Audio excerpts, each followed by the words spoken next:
Micro finance ಕಿರುಕುಳಕ್ಕೆ ಬೇದಿಗೆ ಬಿದ್ದ ಕುಟುಂಬ.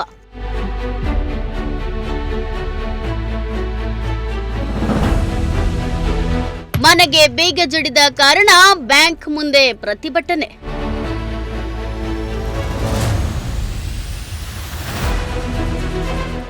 Yes, ಇತ್ತೀಚಿನ ದಿನಗಳಲ್ಲಿ ಮೈಕ್ರೋ ಫೈನಾನ್ಸ್ಗಳ ಹಾವಳಿ ಹೆಚ್ಚಾಗುತ್ತಿದ್ದು, ಈ ಮೈಕ್ರೋ ಫೈನಾನ್ಸ್ ಸಿಬ್ಬಂದಿಗಳ ಕಿರುಕುಳದಿಂದ ಅದೆಷ್ಟೋ ಕುಟುಂಬಗಳು ಇಂದು ಬೇದಿಗೆ ಬಿದ್ದಿವೆ.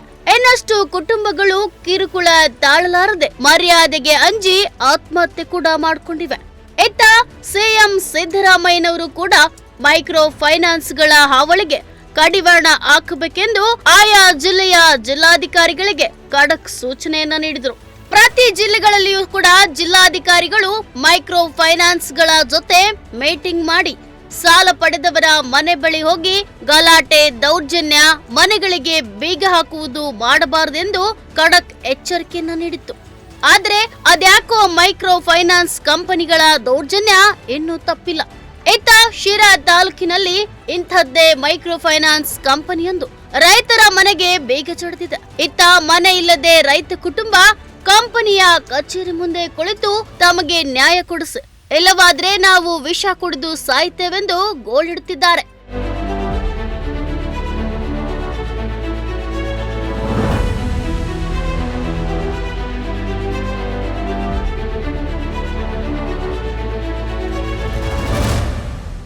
ಹೌದು, ಶಿರಾ ತಾಲೂಕಿನ ಹುಲಿಕುಂಟೆ ಗ್ರಾಮದಲ್ಲಿ ವಾಸವಾಗಿರುವ ನಾಗಮ್ಮ ಮತ್ತು ರಮೇಶ ಎಂಬ ರೈತ ಕುಟುಂಬ ಕೂಲಿ ನಾಲಿ ಮಾಡಿ ಜೀವನ ಸಾಗಿಸುತ್ತಿದ್ದಾರೆ.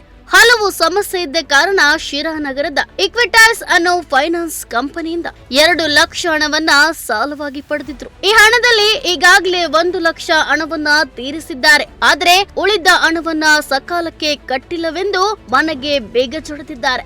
ಇತ್ತ ಮನೆ ಇಲ್ಲದ ರೈತ ದಂಪತಿ ಅಕ್ಷರಶಃ ಬೀದಿಗೆ ಬಿದ್ದಿದೆ. ಇದೇ ಕಾರಣಕ್ಕೆ ಕಂಪನಿಯ ಮುಂದೆ ಕಳೆದ 3 ದಿನಗಳಿಂದಲೂ ಧರಣಿ ನಡೆಸುತ್ತಿದ್ದಾರೆ. ತಮಗೆ ನ್ಯಾಯ ಕೊಡಿಸಿ, ನಾವು 3 ದಿನದಿಂದ ಮನೆಗೆ ಹೋಗಿಲ್ಲ, ಇವರೇ ನಮ್ಮ ಮನೆಯ ಬೀಗ ಹಾಕೊಂಡು ಬಂದಿದ್ದಾರೆ, ನಾವು ಕಟ್ಟುತ್ತೇವೆ, ಸ್ವಲ್ಪ ಸಮಯ ಕೊಡಿ ಎಂದ್ರು ಕೇಳುತ್ತಿಲ್ಲ ಎಂದು ತಮ್ಮ ಅಳಲನ್ನ ತೋಡ್ಕೊಂಡ್ರು. ಇಲ್ಲ ಸರ್, ನಾವು ಕಟ್ಕೊಂಡು ಹೋಗ್ತಿದ್ವಿ ನಾವು. ಒಂದ್ ಸ್ವಲ್ಪ ಟೈಮ್ ಕೊಡ್ರಿ ಅಂದ್ರು. ನಾನು ಹೊಲ್ದ ಹತ್ರ ಕೆಲ್ಸಕ್ಕೆ ಹೋಗಿದ್ದೆ. ಯಾರ್ದೋ ನಾವು ಗೋರಿಗೆ ಹೊಲ ಮಾಡಿದ್ವಿ.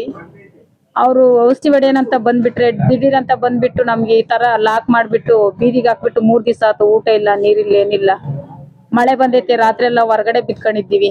ಇವಾಗ ಬಂದು ಇವರೆಲ್ಲ ಊಟ ತಂದು ಕೊಟ್ಟಾರ ನಮ್ಗೆ. ಸಮ್ಮತಿ ನಾನ್ ಬಿದ್ದಿದೆ ಸರ್. ನಾನು ಇರೋದೇ ಬೇಡ, ಏನು ಸುಮ್ನೆ ನಾನು ಕುಡಿದು ಸತ್ತು ಬಿಡೋಣ ಅನಿಸ್ಬಿಟ್ಟೈತೆ. ಅವ್ರು ಬೀಗ ತೆಗಿಲ್ಲ ಅಂದ್ರೆ ಅದಕ್ಕೆ ಸರ್ ನಾನು ಮಾಡೋದು.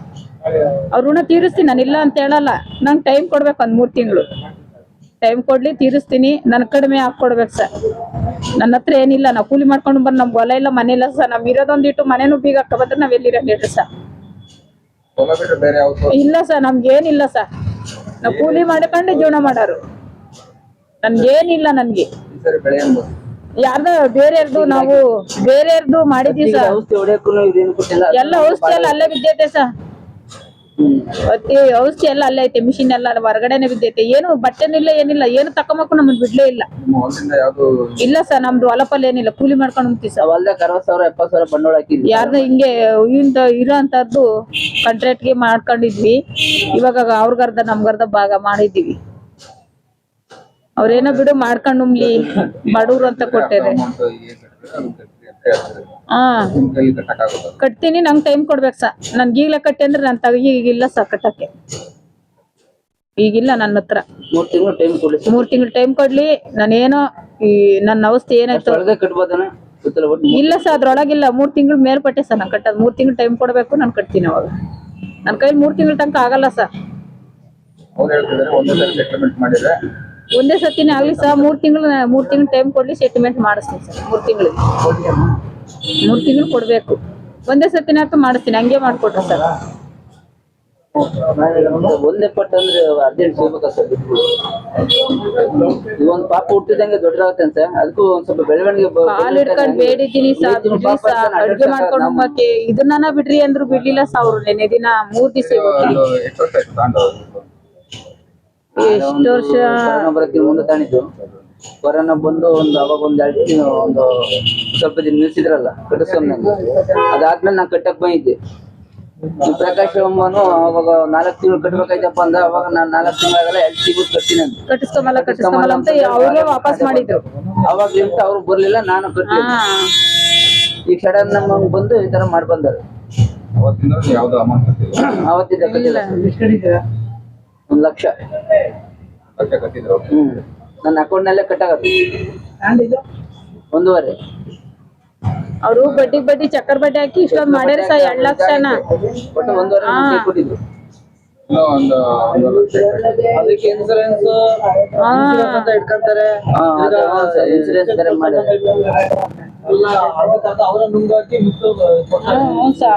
ಅಷ್ಟೇ ಸರ್ 3 ತಿಂಗಳು ನಂಗೆ ಟೈಮ್ ಕೊಡ್ಲಿ, ಒಂದೇ ಸತಿ ಬೇಕಾ ಸೆಟ್ಲ್ಮೆಂಟ್ ಮಾಡ್ತೀನಿ. ಇವಾಗ ನನ್ನ ಹತ್ರ ಅವ್ರೇನ ಇತ್ತ ಈ ರೈತ ಕುಟುಂಬಕ್ಕೆ ದಲಿತ ಸಂಘಟನೆ ಮತ್ತು ರೈತ ಸಂಘ ಸಾಥ್ ನೀಡಿತು. ಮೈಕ್ರೋ ಫೈನಾನ್ಸ್ ಕಂಪನಿಯ ವಿರುದ್ಧ ಕಿಡಿಕಾರಿದ್ದಾರೆ. ರೈತ ಸಂಘದ ತಾಲೂಕು ಅಧ್ಯಕ್ಷ ಧನಂಜಯ್ ಮಾತನಾಡಿ, ಈ ರೈತ ಕುಟುಂಬಕ್ಕೆ ಬ್ಯಾಂಕ್ ಸಾಲ ನೀಡಿತ್ತು.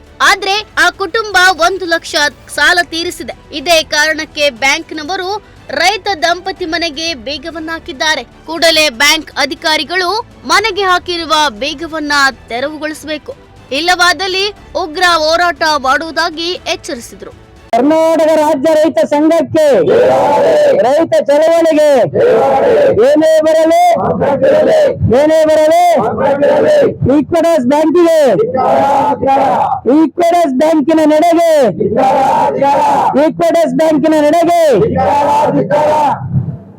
ಧನಂಜಯ ಆರಾಧ್ಯ ರೈತ ಸಂಘದ ಅಧ್ಯಕ್ಷ.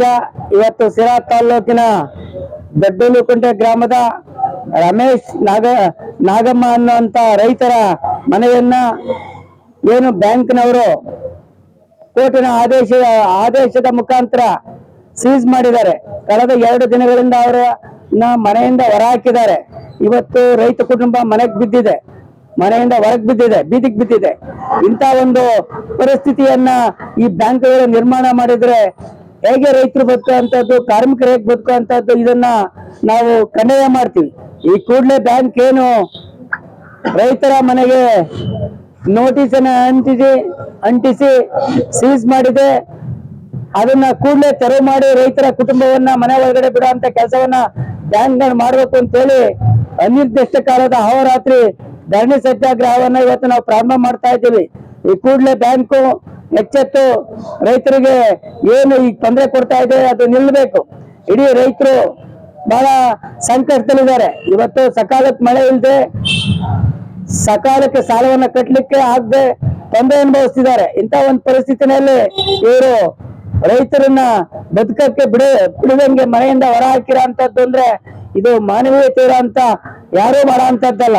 ಇಡೀ ಒಂದು ಬ್ಯಾಂಕಿನ ವ್ಯವಸ್ಥೆಯನ್ನ ನೋಡಿ ಸಾರ್ವಜನಿಕರು ತಲೆ ತಗ್ಸುವಂತ ಒಂದು ಅವಮಾನ ಉಂಟು ಮಾಡಿದೆ ಬ್ಯಾಂಕ್. ಆದ್ರಿಂದ ಈ ಬ್ಯಾಂಕಿನ ನಡೆಯನ್ನ ಖಂಡನೆ ಮಾಡ್ತೀವಿ. ಕೂಡಲೇ ಬ್ಯಾಂಕು ತನ್ನ ನಡೆಯನ್ನ ಬದಲಾಯಿಸ್ಕೋಬೇಕು. ಯಾವುದೇ ಕಾರಣಕ್ಕೂ ಸಾಲಕ್ಕಾಗಿ ರೈತರಿಗೆ ತೊಂದರೆ ಕೊಡುವಂತದನ್ನ ಮಾಡಬಾರ್ದು. ಇನ್ನು ಮುಂದಾದ್ರೂ ಎಚ್ಚೆತ್ತು ಈ ರೀತಿಯ ನಡವಳಿಕೆಗಳನ್ನ ಮಾಡಬಾರ್ದು ಅಂತ ಹೇಳ್ತಾ ಈ ಒಂದು ಚಳವಳಿಯನ್ನ ನಾವು ಮುಂದುವರಿಸ್ತಾ ಇದ್ವಿ.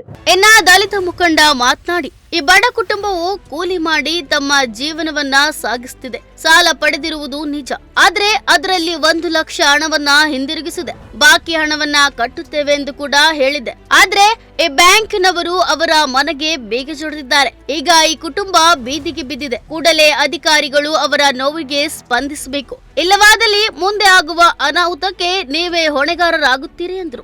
ಎಲ್ರಿಗೂ ಜೈ ಭೀಮ್ ಬಂಧುಗಳೇ.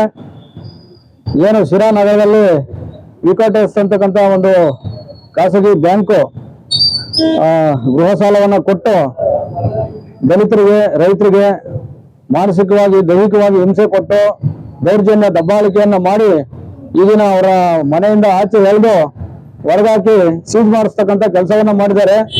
ಕೇವಲ 2 ಲಕ್ಷ ಸಾಲವನ್ನ ಕೊಟ್ಟು 1 ಲಕ್ಷ ಹಣವನ್ನು ಈಗಾಗಲೇ ತುಂಬಿದ್ದಾರೆ. ಇನ್ನು ಉಳಿದಂತ ಬಾಕಿ 1 ಲಕ್ಷ ಕೊಡಬೇಕಾಗಿದೆ. ಅದನ್ನ ಹಂತವಾಗಿ ನಾವು ತೀರಿಸ್ತೀವಿ ಅಂತ ಹೇಳಿದ್ರು ಕೂಡ ದೌರ್ಜನ್ಯದಿಂದ, ದಬ್ಬಾಳಿಕೆಯಿಂದ ಹಲ್ಲೆ ಮಾಡಿ ಅವ್ರನ್ನ ಬೀದಿಗೆ ಎಳೆತಕ್ಕಂಥ ಕೆಲಸವನ್ನ ಮಾಡಿದ್ದಾರೆ. ಈ ಕಾನೂನು ಸುವ್ಯವಸ್ಥೆ ವಿರುದ್ಧ ಬಡ ಕುಟುಂಬದ ಪರವಾಗಿ ನಾವು ಕಾನೂನು ಹೋರಾಟವನ್ನು ನಾವು ಮುಂದುವರಿಸ್ತೀವಿ.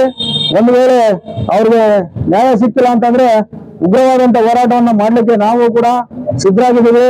ರೈತ ಸಂಘಟನೆಗಳು, ಆಲ್ ಇಂಡಿಯಾ ಬಹುಜನ ಸಮಾಜ್ ಪಾರ್ಟಿ, ನಮ್ದು ಡಾಕ್ಟರ್ BR ಅಂಬೇಡ್ಕರ್ ದಂಡು ರಾಜ್ಯ ಸಂಚಾಲಕ N ಕುಮಾರ್ ಅಂತ ಹೇಳ್ಬಿಟ್ಟು ಇನ್ನೂ ಹಲವಾರು ಕನ್ನಡಪರ ಸಂಘಟನೆಗಳನ್ನು ನಾನು ಜೊತೆಗೂಡಿಸ್ಕೊಂಡು ಒಂದು ಬೃಹತ್ ಹೋರಾಟವನ್ನ ಮಾಡಿ ಈ ದೌರ್ಜನ್ಯದ ವಿರುದ್ಧ ಕಡಿವಾಣವನ್ನು ಹಾಕ್ತೀನಿ ಅಂತ ಹೇಳ್ತಾ ಎಚ್ಚರಿಕೆಯನ್ನ ಕೊಡ್ತಾ ನನ್ನ 2 ಮಾತು ಮುಗಿಸ್ತೀನಿ. ಜೈ ಭೀಮ್, ಜೈ ಅಂಬೇಡ್ಕರ್. ಅದೇನೇ ಇರ್ಲಿ, ರಾಜ್ಯ ಸರ್ಕಾರವು ಈಗಾಗಲೇ ಸೂಕ್ಷ್ಮ ಹಣಕಾಸು ಸಂಸ್ಥೆಗಳಿಗೆ ಎಚ್ಚರಿಕೆಯನ್ನ ನೀಡಿ ಸಾಲಗಾರರಿಗೆ ಕಿರುಕುಳ ನೀಡದಂತೆ ಎಚ್ಚರಿಕೆ ನೀಡಿ ಅದನ್ನ ತಡೆಯಲು ಸುಗ್ರೀವಾಜ್ಞೆ ಹೊರಡಿಸಿದೆ. ಆದ್ರೂ ಕೂಡ ಈ ಮೈಕ್ರೋ ಫೈನಾನ್ಸ್ಗಳ ಹಾವಳಿ ತಪ್ಪುತ್ತಿಲ್ಲ. ಕೂಡಲೇ ಶಿರಾ ಶಾಸಕರು ಹಾಗೂ ಜಿಲ್ಲಾಡಳಿತ ಮತ್ತು ತಾಲೂಕು ಆಡಳಿತ ಎಚ್ಚೆತ್ತುಕೊಂಡು ಬಡ ರೈತ ಕುಟುಂಬದ ನೋವಿಗೆ ಸ್ಪಂದಿಸಬೇಕಿದೆ.